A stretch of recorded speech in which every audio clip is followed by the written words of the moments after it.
Sur le sol de l'Europe précisément, il faut lire les déclarations de Volodymyr Zelensky qui pour la première fois dans ces termes parle du risque de troisième guerre mondiale. Nous ne devons pas attendre de voir combien de temps les Ukrainiens peuvent résister. Personne ne doit rester les bras croisés car nous sommes confrontés à une situation qui pourrait bien ressembler à une transition vers la troisième guerre mondiale. C'est la première fois qu'en ces termes, le président ukrainien parle d'un danger de dérive vers la guerre et on va voir que les Allemands sont en train d'en parler. Ça fait écho à tous les exercices qui ont lieu en Baltique où toujours plus les forces de l'OTAN et les forces russes sont en train de s'affronter directement. L'usage de ces mots, Guillaume Roquette, est très important ici. Oui, parce qu'effectivement, il y a une dramatisation. C'est un ressort assez classique de Volodymyr Zelensky consistant à dire ce n'est pas notre guerre, c'est aussi la guerre des Européens parce que vous êtes menacés. Mais là, je dirais que c'est de plus en plus explicite.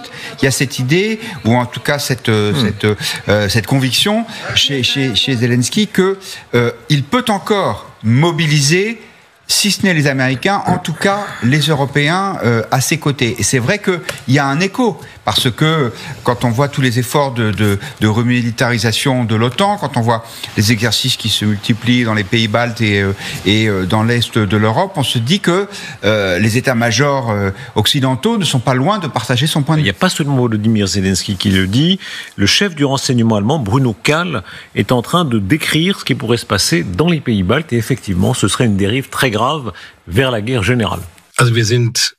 Nous disposons de renseignements que l'Ukraine n'est qu'à une étape sur la voie de l'Ouest. Cela ne signifie pas que nous nous attendons à ce que de grandes armées de chars circulent d'Est en Ouest. Ce n'est pas ce que nous voyons, mais nous pensons que la promesse d'assistance de l'OTAN doit être mise à l'épreuve. Il y a des gens à Moscou qui ne pensent plus que l'article 5 de l'OTAN fonctionne, et ils adoreraient le tester. Pour cela, il suffit d'envoyer de petits hommes verts en Estonie pour protéger les minorités russes prétendument opprimées. C'est le test qui sera réalisé pour l'Alliance, nous devons en être conscients. Alors, effectivement, on peut penser qu'il peut y avoir de la provocation quant à la Troisième Guerre mondiale. Pour le moment, tant qu'il est englué en Ukraine, il ne faut quand même pas dramatiser la situation à ce point-là. Il n'est pas capable de venir à bout de l'Ukraine. Il n'est pas en mesure d'envahir. En revanche, effectivement, il peut y avoir des provocations pour tester le dispositif occidental, pour tester la volonté de l'OTAN, de l'article 5. C'est-à-dire que si j'avance un pas de trop, comment vous réagissez ? C'est un petit peu ce qu'ils font avec les avions, avec leurs bateaux. Et de plus en plus, ils serrent, et ils regardent quelle est la réaction occidentale, et ils vont un pas plus loin à chaque fois. Je pense que c'est ça, véritablement, la grande menace dans les mois, les années à venir, bien plus que les chars qui déboulent. D'abord, on les verra de très loin.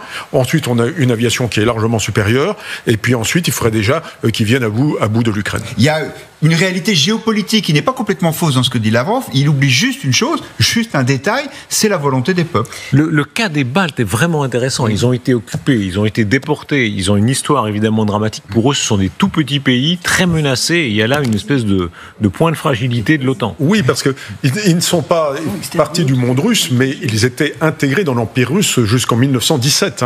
C'est la guerre lettonne en 18-19 qui leur a permis d'être indépendants pendant 20 ans, et en 1939, ils ont remis le couvert. Il faut rappeler que les pays baltes, les pays occidentaux n'ont jamais accepté l'inclusion des pays baltes. Ça n'a jamais été reconnu, les pays baltes dans l'Union soviétique. Mais l'ambassade avait été maintenue, sauf erreur à Paris. L'ambassade à Paris avait été maintenue, théoriquement. Oui, absolument.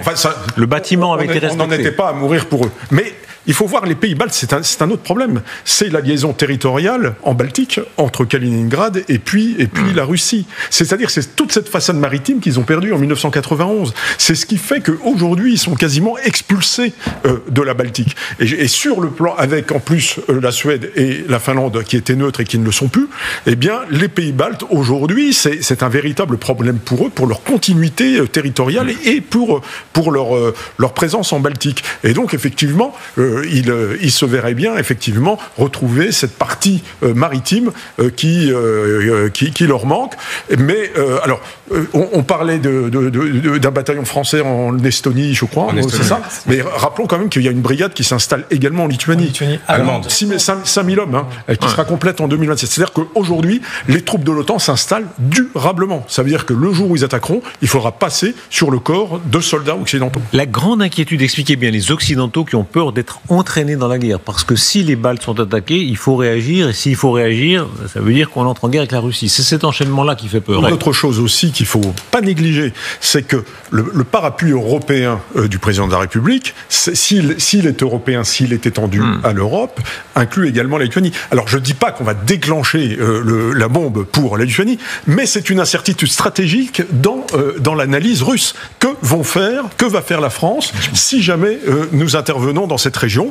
Peut-être qu'on ne le fera pas, mais il n'en sait rien. C'est une incertitude supplémentaire dans la réflexion stratégique russe si jamais il monte une opération dans cette région. Mais souvenez-vous d'une chose, nous sommes plus nombreux, le russe est notre langue.